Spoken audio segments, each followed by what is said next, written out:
Okay, just one example. It's more of a recap. I don't think there's much new going on in this really, but should remind you of what we're doing on Tuesday anyway. So we've got a particle P which is released from rest. So this string spring is in compression, this one's in extension, and you're given that the acceleration, x is the displacement from the midpoint, and the acceleration is equal to minus 25x. And first thing is to describe the motion of P. If you see this in a question, all you need to write is simple harmonic motion. So you don't need to write an essay, and there you'll be pleased to know. So it's simple harmonic motion.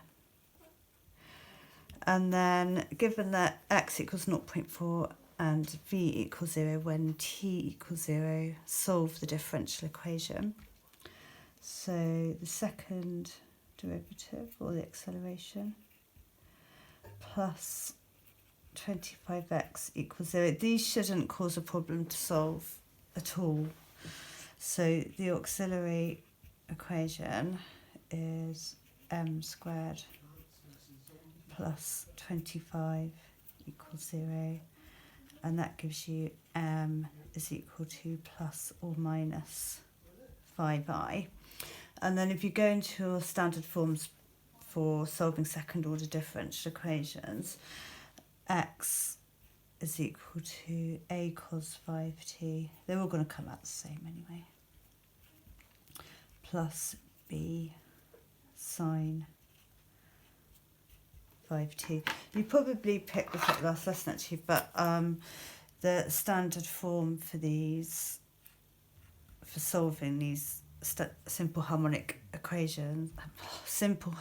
motion equations, is x is equal to a cos omega t plus b sine omega t, and that's where the second derivative, or the acceleration, is equal to minus omega squared x. Right, so we know that x is 0.4 when t is 0.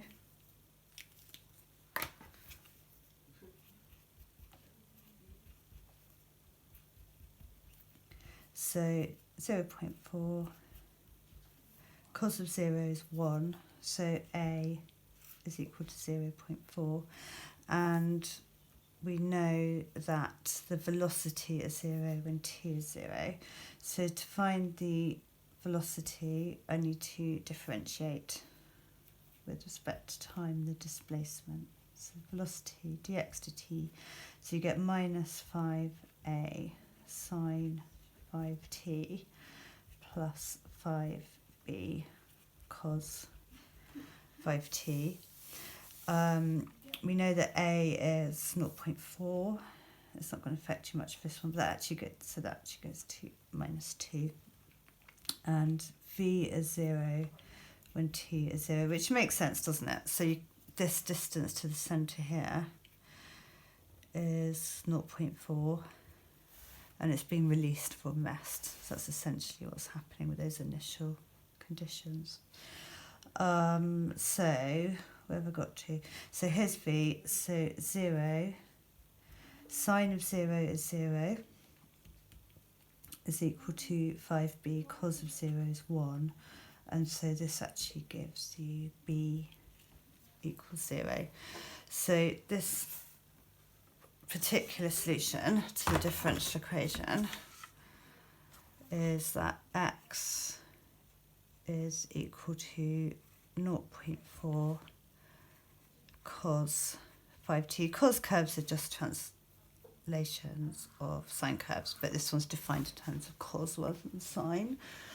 And then the third part is to state the period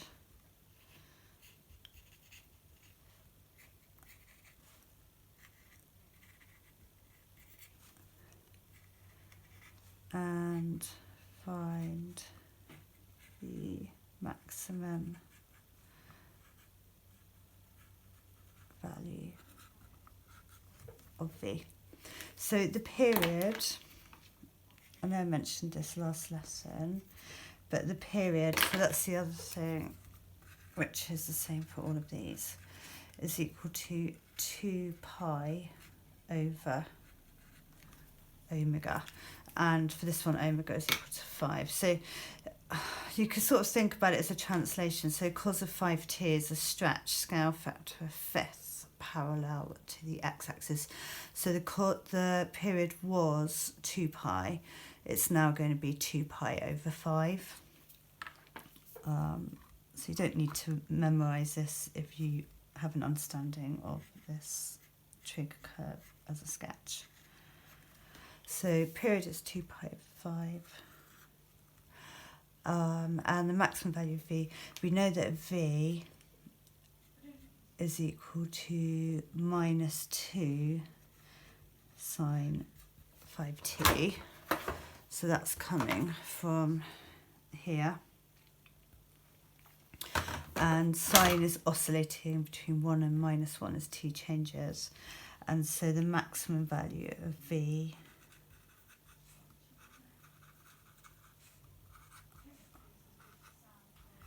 is equal to 2.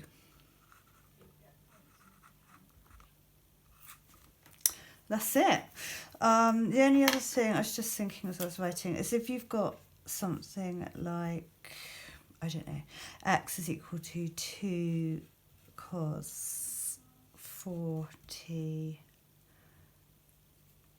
plus sine of 40.